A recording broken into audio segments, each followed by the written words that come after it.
orang khususnya Pak Zulhas dan juga Pak Erik diskusi dan menimbang cukup panjang. Akhirnya saya memutuskan memilih PAN karena saya melihat PAN itu punya komitmen terhadap ruang berekspresi teman-teman muda, anak-anak muda. Itu terlihat dari transformasinya saat ini yang mengedepankan anak-anak muda sebagai ujung-ujung tombaknya, dan itu menurut saya sangat berarti ya untuk memutuskan jalan perjuangan yang akhirnya saya tempuh. Mungkin itu sih dari saya. Silakan. Ya, terima kasih Angga. Nanti kita ada tanya jawab ya dengan teman-teman semuanya. Baik, selanjutnya saya kasih kesempatan buat Idris Ahmad. Silakan.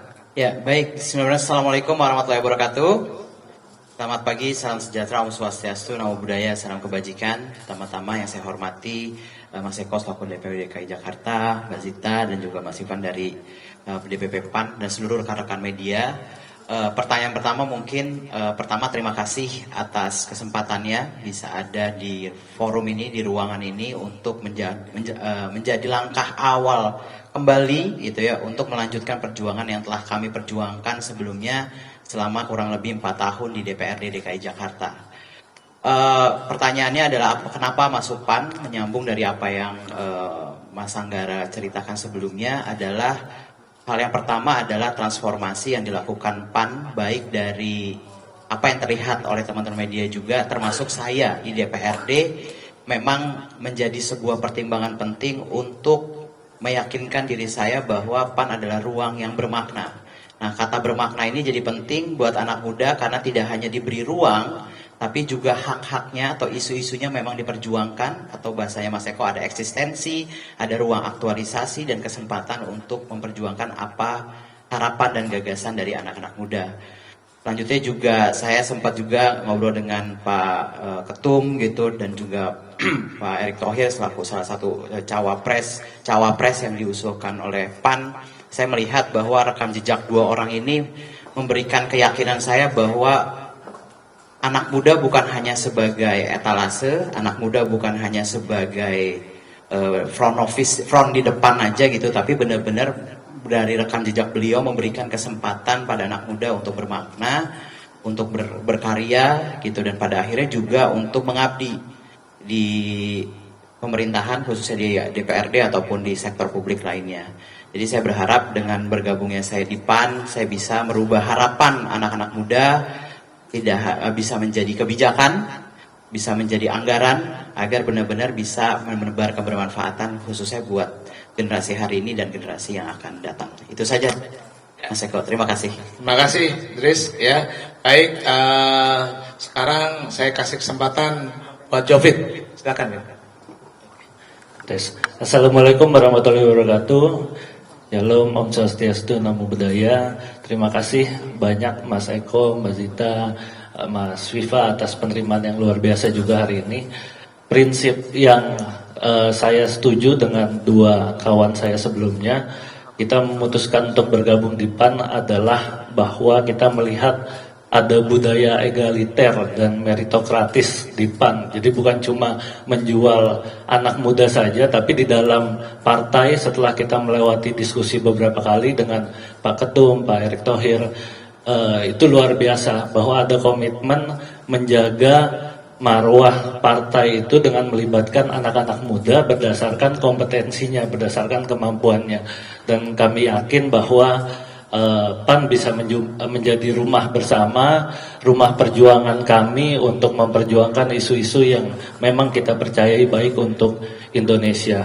Dan yang kedua mungkin dengan melewati diskusi bersama Pak Ketum, saya juga melihat komitmen PAN terhadap pluralitas, bahwa PAN berkomitmen untuk merangkul semua golongan, karena kalau Pak Zul cerita itu filosofi matahari yang di logonya PAN itu menyinari semua orang segenap tumpah darah Indonesia tanpa pandang bulu gitu. Jadi itu yang saya percaya, ada komitmen menjaga demokrasi kita, komitmen menjaga keragaman kita di Indonesia.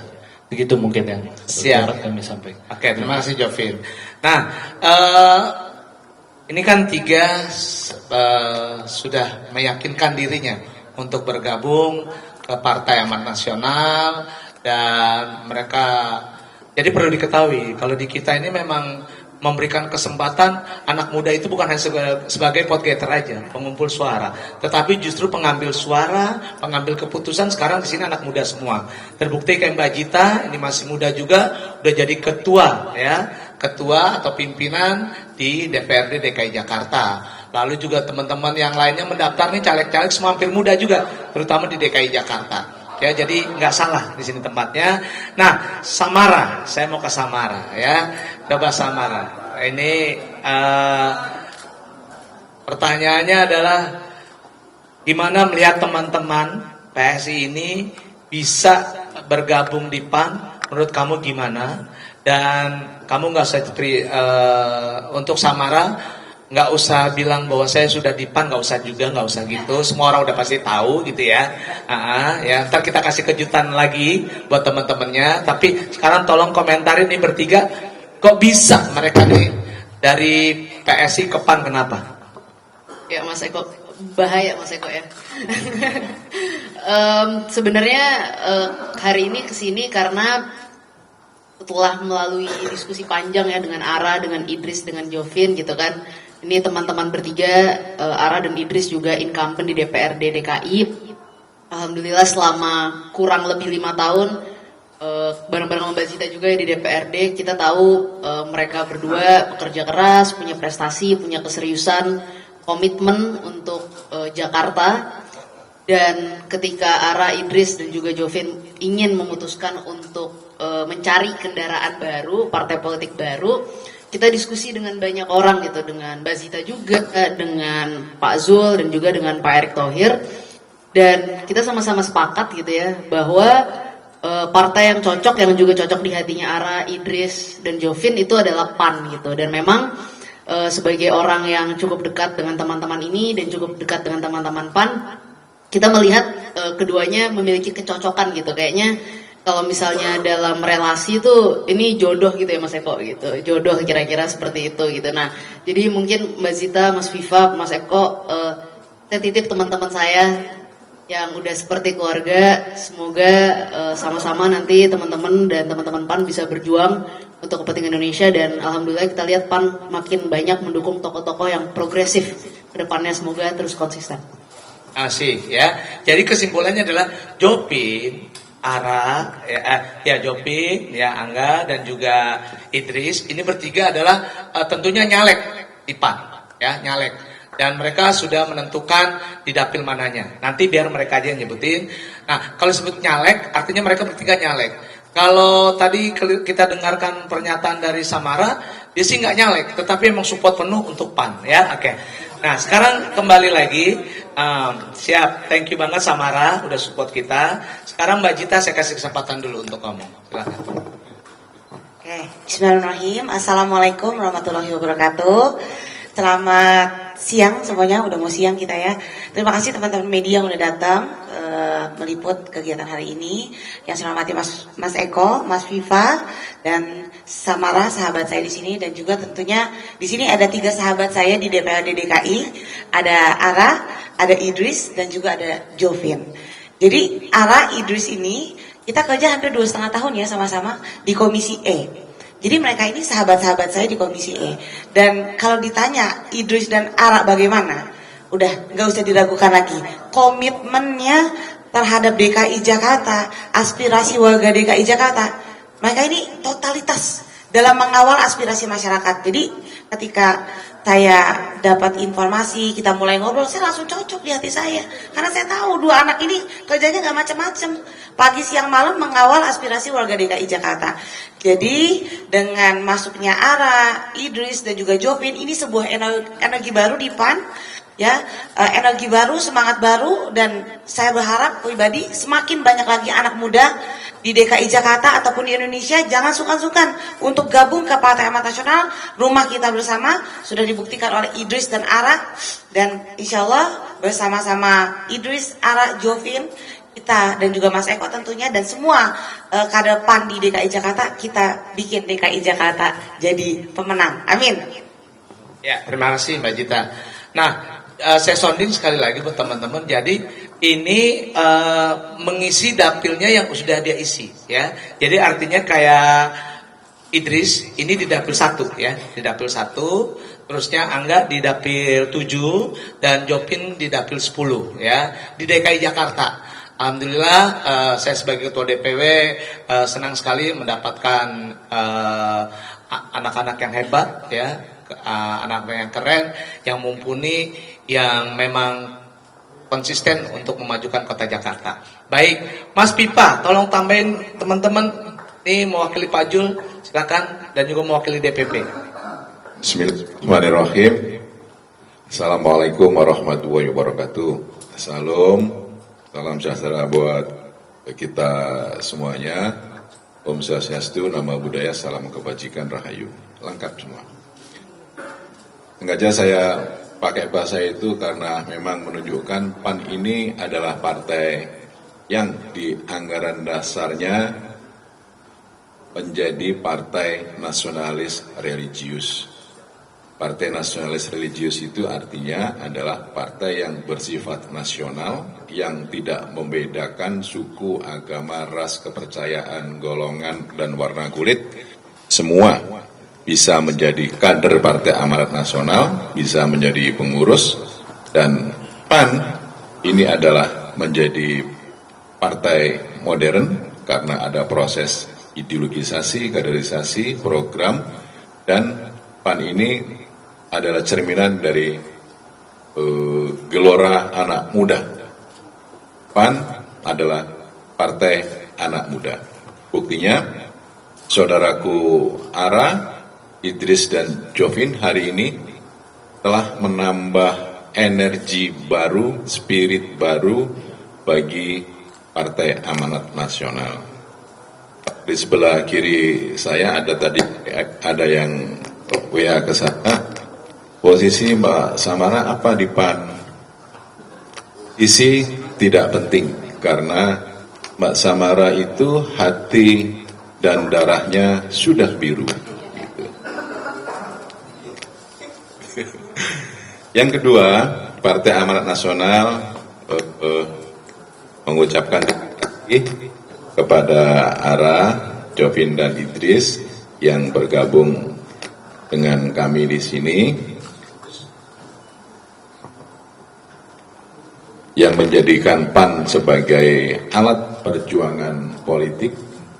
Ini adalah rumah perjuangan bersama dan tidak ada sekat, tidak ada pembatas, baik itu kader lama atau kader baru seperti Ara, Jovin, dan Idris, karena PAN adalah partai yang egaliter, yang mementingkan hubungan persaudaraan dalam kerangka untuk peningkatan kualitas perjuangan demokrasi. PAN ingin menjadikan sebagai partai yang ikut juangkan kualitas demokrasi di Indonesia karena itu adalah salah satu fungsi dari partai politik.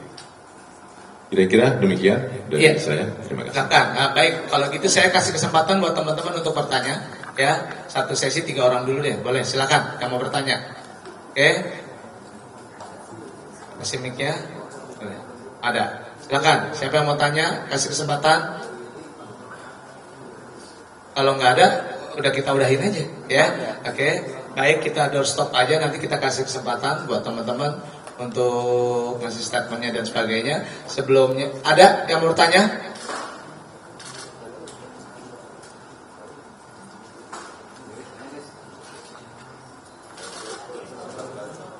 Stop aja, oke, baik. Kalau gitu, sekarang sebelum kasih tanya jawab, karena mereka sudah menjadi keluarga besar dari Partai Amanat Nasional, maka kita akan menyeragamkan mereka, ya. Ya, bajunya nggak seragam, tapi warnanya seragam, ya. Oke, kita kasih kesempatan Mbak Jita dan Mas Pipa untuk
jam 1.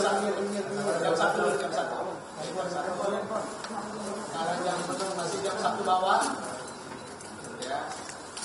Masih jam 1. Jam 12.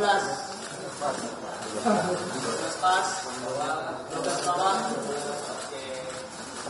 11.30. Dan jam 11.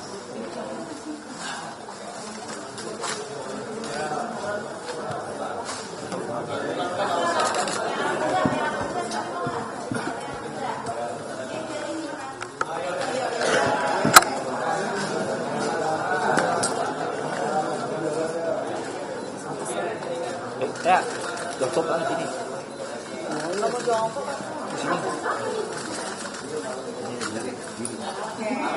Jul.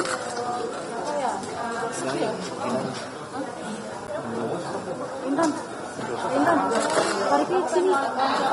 Tarik sini. Mau ke depan. Wawancara. Siapa ya? Ya, tapi Jul.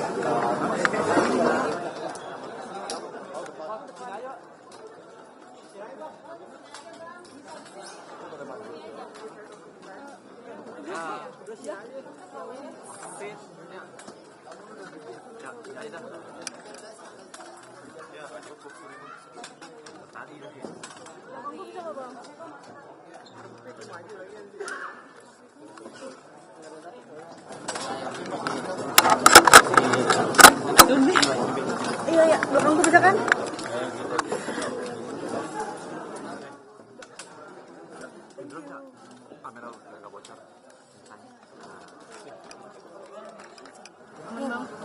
Aman. Di bawah aja nggak apa-apa. Atau gue yang di bawah. Taruh. Cek audio. Segini ya, audio di TV. Oke. Aman. 1, 2, 3. Oke. Aman ya, Dek? Cek aman. Yang gabung dengan apakah Tentu kita di PAN DKI kita punya target masuknya Ara, Idris dan juga Jovin tentu menjadi semakin yakin gitu. Insya Allah 15 kursi itu di 2024 PAN DKI bisa raih. Ini pendekatannya sudah dari kapan? Ya, kalau masalah pendekatan sebenarnya mereka ini udah deket sama kita ya, apalagi teman-teman DPRD termasuk Mbak Jita dan fraksi PAN dan fraksi mereka ini semua udah saling ngeblend gitu. Cuma baru sekarang kita bisa punya komitmen ya karena kondisinya tadi disebutin kita punya satu visi, punya misi, punya persepsi yang sama, punya ngimpi yang sama gitu ya. Nah akhirnya mereka ini baru kejutan setengah, nanti juga ada lebih kejutan lagi ya yang akan memberikan ya mudah-mudahan memberikan napas, memberikan energi, memberikan gizi buat PAN DKI Jakarta umumnya dan khususnya buat DPP PAN. Boleh dong Mas disebutin visi misinya yang tadi disebutin, mungkin salah satu aja apa sih yang menjadi cita sama? Ya artinya gini, kita konsen dengan masalah anak muda ya karena Partai PAN kan sekarang lebih ke ikhtiarnya lebih ke anak muda ya, dan kalau bicara anak muda pemilihnya hampir 60% sekarang gitu ya. Jadi buat kami pasti bagaimana memberikan kontribusi besar buat anak-anak muda, contoh lapangan pekerjaan itu penting banget. Lalu bagaimana bicara pendidikan, lalu bicara masalah dari masa remaja mau ke muda kan juga butuh kesehatan yang paling bagus. Nah itu konsen buat kita di situ. Mas, ini kan waktu ulang tahun PAN, Pak Prabowo juga berharap ada masukan-masukan termasuk dari PAN. Apakah tadi masalah anak muda, tenaga kerja segala macam itu juga akan menjadi masukan-masukan PAN kepada capres yang didukung? Udah pastilah. Ini mereka nih pemikirannya keren-keren loh, bener. Saya ngobrol sama dia kayak saya kuliah S2 sama dia nih ya, pinter-pinter mereka. Jadi alhamdulillah berkah banget kita mendapatkan gizi dari mereka. Nanti biar mereka menambahkan lagi dan juga pastinya dengan kehadiran mereka pasti Pak Prabowo sebagai presiden kita dan Pak Erick Thohir sebagai calon wakil presiden dari kita, ya pastinya mereka happy. Terbukti mereka sudah ngobrol juga dengan Pak Erick Thohir dan Pak Erick Thohir memberikan support dan memberikan karpet biru untuk mereka semuanya gitu. Oke. Ya, silakan. Ini dulu. Ara. Ya. atau itu Idris, silakan Idris. Tambahin. Ada yang disampaikan soal perpindahannya ke Partai Amanat Nasional. Apa yang paling melandasinya? Apa yang kemudian menjadi alasan utamanya bergabung ke Partai Amanat Nasional? Dari saya tadi seperti yang disampaikan bahwa kita melihat ada kebutuhan karena 2024 itu kita bilang pemilu anak muda. Nah, pemilu anak muda yang menentukan 2045 tuh kita akan berhasil atau tidak. Nah, jadi kebijakan-kebijakan pro anak muda itu perlu disuarakan dan diperjuangkan. Dan kami melihat setelah diskusi panjang dengan Pak Ketum, kemudian dengan Pak Erik sebagai cawapres yang diusung PAN, kita melihat ada kesamaan visi untuk mengarah ke sana, membuat Indonesia siap untuk memetik bonus demografi di 2045. Berarti sama yang sebelumnya sudah nggak sama visi lagi, Pak? Kenapa? Kan tadi disebutkan dengan PAN sudah sama visi, dengan yang sebelumnya sudah tidak sama visi lagi kan? Ya, kami berterima kasih dengan kesempatan yang diberikan oleh yang sebelumnya hingga kami ada di posisi ini, tapi ya itu tadi perjalanan dan perjuangan tetap harus dilanjutkan dan kami sudah memilih PAN sebagai kendaraan politik yang mengantar Indonesia meraih generasi emas di 2040. Mas, ada izin nggak? Idris tambahin tadi. Apakah melakukan minta izin dulu? Ya, jadi tadi kan ada pertanyaan mulai dari kapan gitu ya sebenarnya fiksasi. Kita juga menghormati partai sebelumnya bahwa kami sudah mengundurkan diri per 25 Agustus. Jadi kami per 25 Agustus sudah tidak sebagai anggota PSI, namun kita lagi menunggu dan mengoptimalkan peran kami sebagai anggota DPRD di masa-masa akhir kami seperti itu. Jadi kalau izin dan seperti apa itu sudah kami lakukan dalam bentuk pengunduran diri resmi melalui surat yang disampaikan ke DPP PSI per 25 Agustus 2023 kayak gitu. Dan juga kami berterima kasih atas segala kesempatan belajar dan juga berkembang kami di tempat sebelumnya, dan ini menjadi modal penting untuk melanjutkan ya kan di tempat rumah yang luar biasa hebatnya di PAN ini. Jadi kita akan pastikan bahwa kepentingan anak muda, kepentingan tentang bagaimana tentang generasi hari ini dan generasi penerus kita punya sistem yang lebih baik, punya sistem pendidikan yang lebih baik, sistem pangan yang lebih baik gitu. Itu titipan dari Pak Ketum juga, dan juga sistem kesehatan yang baik kayak gitu. Bang Idris, kenapa sih selalu berdua mulu sama Bang Ara? Mulai dari di komisi kan berdua, di partai lama sampai sini. Sama-sama ketua fraksi ya. Ya pertama mungkin proses panjang ya. Jadi saya sama Ara ini termasuk yang teman-teman perhatikan keluar sebelumnya adalah orang-orang yang dari awal memang di Jakarta membangun partai sebelum kami gitu. Jadi kalau ditanya kenapa saya berdua, mungkin karena prosesnya sudah lebih panjang daripada sebelum kami jadi anggota DPRD gitu. Cuma pada akhirnya penempatan kami di Komisi E itu bukan karena kami berdua, karena memang ide dan visi kami di Komisi E tentang kepemudaan, kesejahteraan rakyat yang akhirnya kami ditempatkan di partai pada saat itu, bahkan jadi ketua fraksi berdasarkan kompetensi yang dipilih pada saat itu. Gitu. Jadi nggak ada gimana, nggak ada feng shui atau nggak ada apa-apa, nggak ada. Oke, thank you. Masih ya. Terima kasih ya semuanya.